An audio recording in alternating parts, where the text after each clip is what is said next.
โอเคคลิปนี้จะมาสาธิตวิธีการขายเหรียญ USDT ใน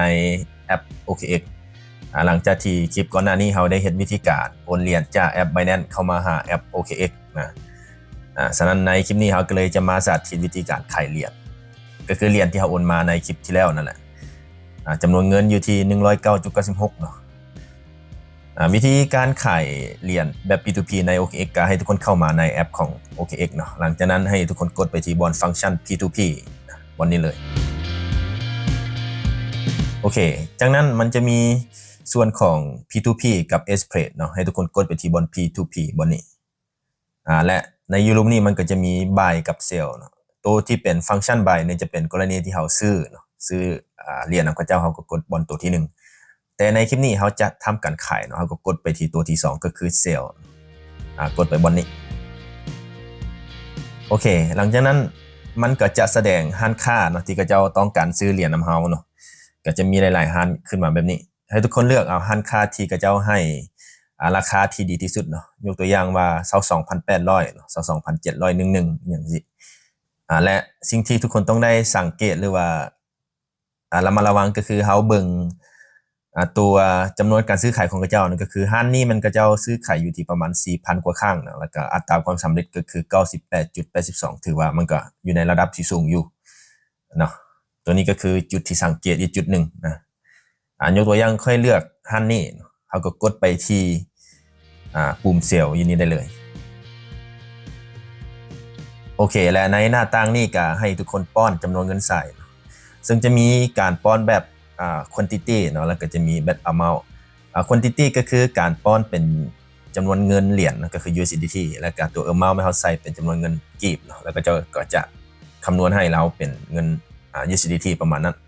ยกตัวอย่างค่อยเลือกเป็นตัวที่1เนาะ quantity ก็คือเขาเลือกเป็นเขาเลือกจะป้อนเป็น USDT เนาะแล้วก็ใส่จำนวนเงินเนาะmax ทั้งหมดเลยก็คือเขามีทั้งหมดเขาก็ขายไปทั้งหมด max หรือว่าทุกคนสามารถป้อนจำนวนเงินตามใจได้แล้วกดไปที่บน Sell USDT with ศูนย์ฟรีนั่นก็คือการขายเหรียญแบบบ่มีค่าธรรมเนียมมันซะแล้วมันก็จะตีเป็นเงินกีบให้เฮานะว่า 109.96 นี่มันจะถึกเป็นเงินกีบประมาณ2ล้านกว่าหลังจากนั้นกดไปที่ปุ่ม Sell โอเคและในหน้านี้ก็มันจะให้เฮายืนยันเนาะเอากดเป็นตัวที่2เนาะ Enable to Verify จากนั้นเลือกเป็นการยืนยันผ่าน Gmail นะก็จะส่ง OTP มาทาง Gmail ของเฮาเนาะหลังจากนั้นเฮาก็ไปเปิด Gmail ขึ้นมาแล้วก็ Copy เอารหัส OTP ที่เขาจะส่งมาเป็น6ตัวเลขเนาะก็จะประมาณนี้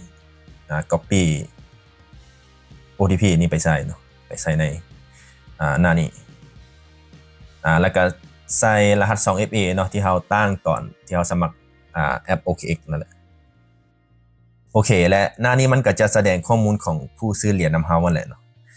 ก็สามารถที่จะแชททักไปหาเราได้เนาะกรณีที่เฮาบ่ได้โอนเงินมาในระยะเวลาที่กำหนดก็คือประมาณ 15 นาทีสบายดีประมาณนี้นะอันนี้ค่อยทักไปเป็นตัวอย่างซื่อๆเนาะแต่ว่าเราน่าจะโอนเงินมาให้เฮาอยู่